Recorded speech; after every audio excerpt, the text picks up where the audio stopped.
Hi friends, బాగున్నారా?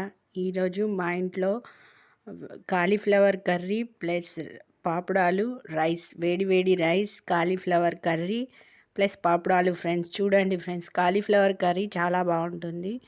ఈ చలికాలంలో ఈ కాలీఫ్లవర్ కర్రీ చపాతీతో కానీ రైస్తో కానీ చాలా బాగుంటుంది కాంబినేషన్. చూడండి ఫ్రెండ్స్, కాలీఫ్లవర్ హెల్త్కి ఎంతో మంచిది, చాలా బాగుంటుంది. ఇప్పుడు రేటు కూడా చాలా తక్కువగా ఉంది ఫ్రెండ్స్. అందరూ కాలీఫ్లవర్ కర్రీ చేసుకోండి ఫ్రెండ్స్, హెల్త్కి చాలా మంచిది. ప్లీజ్ ఫ్రెండ్స్, ఈ వీడియో కనుక నచ్చినట్లయితే లైక్ చేయండి. మీకు కావాలంటే కాలీఫ్లవర్ కర్రీ ఎలా వండాలో చేసి చూపిస్తాను ఫ్రెండ్స్. Thank you.